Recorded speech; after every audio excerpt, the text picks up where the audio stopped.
The day I switched to XLOOKUP, I never looked back at VLOOKUP. Yet, I still see a lot of people using VLOOKUP like it's 1995. If you're on an older version of Excel, sure, I get it. But if you're using Microsoft 365, Office 2021 or newer, honestly, you're missing out. Today I'm going to show you 7 game-changing reasons why XLOOKUP isn't just better than VLOOKUP, but it makes VLOOKUP look primitive. By the end, you might just wonder why you did not switch sooner. Let's take a look.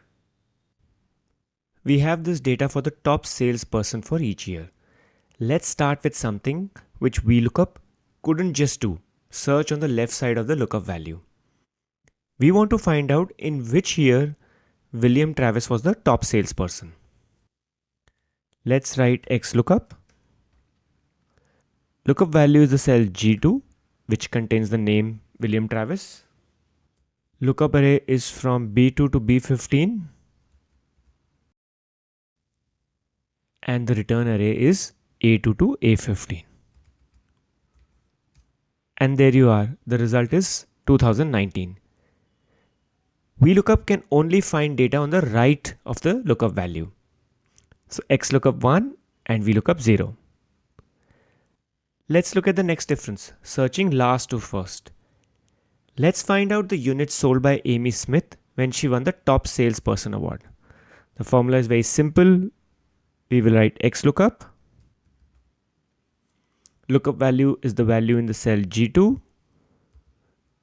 Lookup array is B2 to B15. And the return array is from C2 to C15. We get the value as 28,400. Now this even VLOOKUP can do. However, what if I change the question to what was Amy Smith's unit sold during her most recent win? I will edit the formula. I will add a few commas till I reach the parameter search mode. Here amongst all the options, we have the option to search last to first. And to do that, we need to write -1, close the bracket, and we get the result as 32,800, which are Amy Smith's unit sold value in 2023, the last time she won this award. Again, there is no way for us to do this using the VLOOKUP function. Let's look at the reason number 3, returning more than one column value. I want to find out all details for 2015. If we were to do this using VLOOKUP, I would need to write it 3 times. One each for top salesperson name, units sold, and region. However, with XLOOKUP, I can do this by writing XLOOKUP just once. XLOOKUP. Lookup value is the value in the cell F2. Lookup array is A2 to A15. And the return array is from the cells B2 to D15. This will return values from all the 3 columns. And that's it. We get the result we were looking for.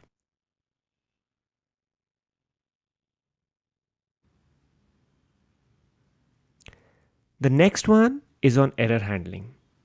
I will change the year to 2000. Since we don't have the data for year 2000, Excel displays an error. If we were using VLOOKUP, then we would need to use the if-error function along with VLOOKUP. Now all we need to do is edit the XLOOKUP formula, and for the parameter if not found, we can provide the text incorrect year. Now instead of displaying an error, XLOOKUP displays a meaningful text.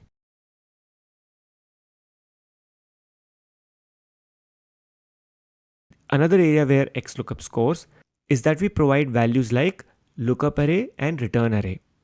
There is no need for us to count the index of the column like in VLOOKUP. If your data has a large number of columns, then it is very painful. With XLOOKUP, there is no counting, it's just very simple.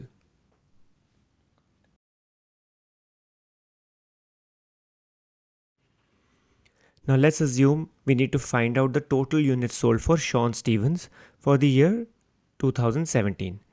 There are 2 lookup values basis which we need to return a value. So the way we will write the formula is XLOOKUP. For the lookup value, we will provide both 2017 and Sean Steven as F2 ampersand G2. We can use the ampersand operator for providing multiple lookup values. Similarly, lookup array will be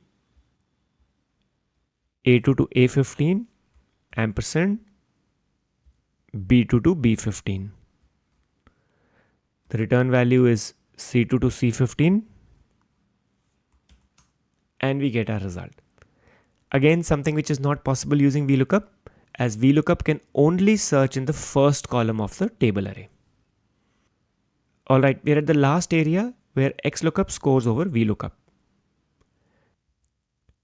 Here I have calculated the membership level tier using VLOOKUP's approximate match and XLOOKUP's match mode. The option that we have used is exact match or next larger item. This is where both functions work similarly. However, the limitation of VLOOKUP is that the lookup table must have the first column in an ascending order. Here for XLOOKUP, if I change the sort order,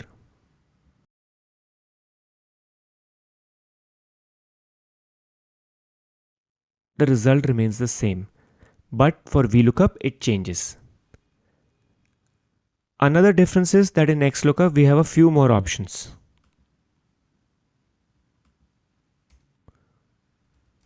For instance, the option exact match or next smaller item, wildcard match and regular expression match. None of these is available with VLOOKUP. Let's look at the score for one last time. I hope you now have enough reasons to make the switch to XLOOKUP. That's it for this video. I hope you found this tutorial helpful, and if you'd like to learn more about Excel and Power BI, consider subscribing our channel, Analytics Success. Thanks for watching.